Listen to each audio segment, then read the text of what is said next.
Sheikh Hasina fascist হওয়ার পিছনের অন্যতম কারণ হচ্ছে মাফিয়া আওয়ামী লীগ। শেখ হাসিনা কিন্তু তৃণমূলের আওয়ামী লীগের জন্য ফ্যাসিস্ট হয়নি। শেখ হাসিনাকে ফ্যাসিস্ট বানিয়েছে মাফিয়া তন্ত্র গডফাদার আওয়ামী লীগের দোসরেরা। নিক্সন চৌধুরীর মতো মাতাল আওয়ামী লীগ করে, সে আওয়ামী লীগ আমার মতো হকার করবে না। হ্যাঁ, অবশ্যই আমিও আওয়ামী লীগ করতে চাই যদি মাফিয়া তন্ত্রের আওয়ামী লীগকে ব্যানিশ করে দেওয়া হয়। একটা হচ্ছে হাসিনা তন্ত্রের আওয়ামী লীগ, হাসিনা তন্ত্রের আওয়ামী লীগ, মাফিয়া তন্ত্রের আওয়ামী লীগ মিলেমিশে একাকার। সাধারণ যারা তৃণমূলে আওয়ামী লীগের নেতা কর্মী তারা কি পেয়েছেন আওয়ামী লীগ থেকে এবং আপনারা কি পাবেন? এখন যদি হাসিনা আবার ফেরত আসে, বাংলাদেশে যদি হাসিনা আবার কামব্যাক করে, এই মাফিয়া তন্ত্রের আওয়ামী লীগকে নিয়ে হাসিনা আরো স্বৈরাচারের নিকৃষ্টতম চূড়ায় উঠবে, তখনও কিন্তু তৃণমূলের আওয়ামী লীগ যারা আছেন আপনারা বঞ্চিত হবেন। কার জন্য আপনারা আজকে রাস্তায় মার খাচ্ছেন? কার জন্য আপনারা গ্রেফতার হচ্ছেন? কার জন্য আপনারা বাড়িতে শুতে পারছেন না? একটু চোখ কান খোলা রাখেন, নিজের বিবেককে স্পষ্ট করেন। আপনি যে আওয়ামী লীগ করছেন সেটা বঙ্গবন্ধুর আওয়ামী লীগ নয়। এখন আর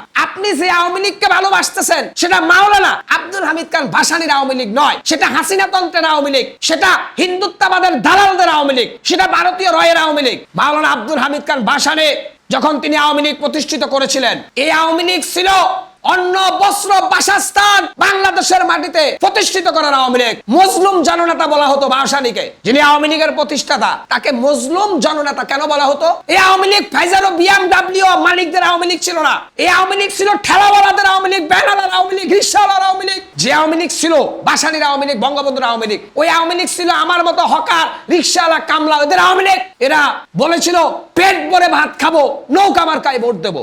আসলে কিন্তু ওই সময় জিনিসটা ছিল, তখন জনগণের স্লোগান দিয়েছিল যে পেট ভরে ভাত খাবো, নৌকা মার্কায় ভোট দেবো। কিন্তু এখন তো সেটা না, এখন হচ্ছে আমি 5 তলা বাড়ির মালিক হব, নৌকা মার্কায় ভোট দেবো। শেখ হাসিনার 17 বছরে দেখেছি যারা বিরিয়ানির প্যাকেট হাতে নিয়ে ইচ্ছা মতো নৌকায় সিল মেরেছে, এরা এক একটা এলাকার দানব হিসেবে পরিচিত হয়েছে। এরা রিকশাওয়ালাকে শর্ট মেরেছে, সাধারণ একজন সিএনজি ড্রাইভারকে লাথি মেরেছে, কারণ তারা আওয়ামী লীগের বড় নেতা। আসলে কি এরা কি আওয়ামী লীগ ছিল? এরা ছিল ক্যাডার, মাফিয়া, মাস্তান।